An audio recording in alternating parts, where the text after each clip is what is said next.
So welcome to another episode of the Spotlight on COVID-19 series with King's College London.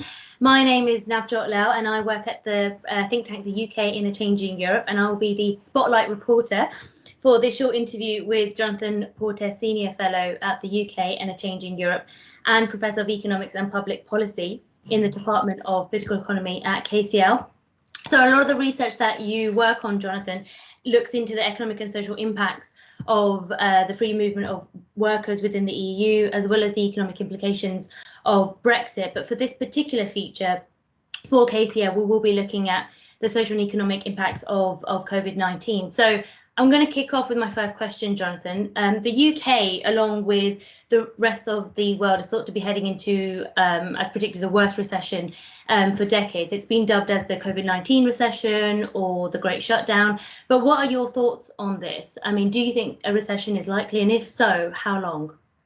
Well, in some sense, we've already had the recession because the UK economy, in common with most other developed economies, shrank by, we don't know exactly, but probably about 20% in the second quarter. But as restrictions have eased, of course, economic activity has restarted. So in some sense, in the sense of how much are we actually producing, how deep is the recession, we're actually over the worst and things are now picking up quite sharply. So the big question is not how bad was it? It's really how quick and how strong is the recovery? Are we going to recover all of that lost ground fairly quickly, in which case we'll be able to look back on this as a nightmare from a health point of view, and obviously tragic for the people involved and their families, but not something of lasting economic significance? Or are we going to look at it as the beginning of a very, very long, slow stagnation where we face mass unemployment, much lower incomes than we otherwise would have had, perhaps, if things don't go well from a health point of view, ongoing repeated waves of the virus, in turn leading to further reductions in economic activity. So all that, there's a huge amount of uncertainty. So I would say it depends on two things. First of all, it obviously depends on the course of the pandemic and whether we do indeed succeed in getting it definitively under control. But I think at the moment, although there are some evidences of some resurgence, we could probably be relatively optimistic that, first of all, we know better how to treat COVID. Second, we know better how to manage lockdowns in a way which is not quite as damaging as the first universal lockdown was. And then third, at some point, there will probably be a vaccine. So assuming that we do overcome the challenges from a health point of view, what about the economics? In some ways, that's the difficult bit. Governments have responded with massive programs of government intervention in order to preserve jobs and keep firms in business during the period of the lockdown. The UK did that. Pretty much every European government has done some version of that. So governments have acted quickly, but that's the easy bit, keeping jobs and firms in suspended animation during the period of the lockdown. The really difficult bit is what happens now. How do you manage the transition out of lockdown in such a way that, on the one hand, we don't get mass unemployment, which we know will damage our economies, not just now, but for a good long period to come. But at the same time, we don't keep jobs and firms that really no longer exist or no longer are viable, and we don't keep them on life support, which would also be damaging for the economy. So there are, in some ways, the worst part of the economic slowdown has already happened, but the difficult policy challenges for governments here and elsewhere are happening right now.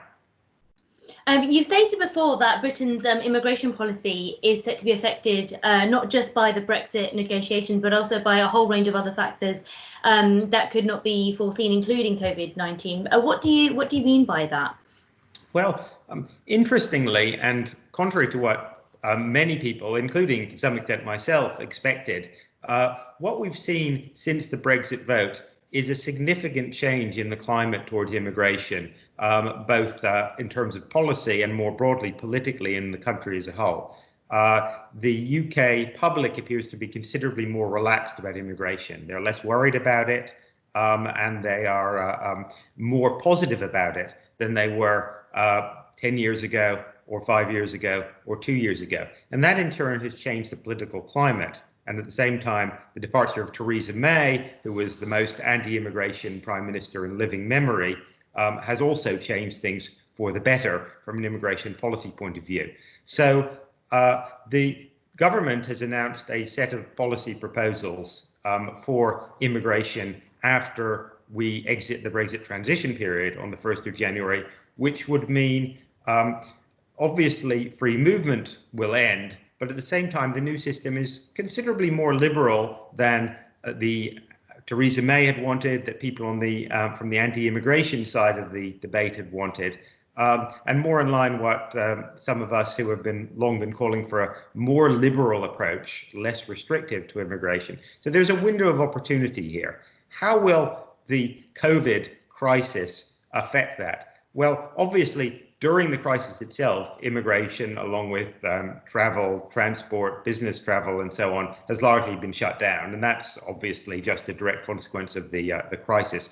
We don't know what will happen as we reopen. On the one hand, some of what's happened in the UK may have made the political climate more conducive to a liberal immigration policy. People have seen the contributions that immigrants make, not just in the NHS, but also in the care sector, as key workers in public transport, in supermarkets, and so on.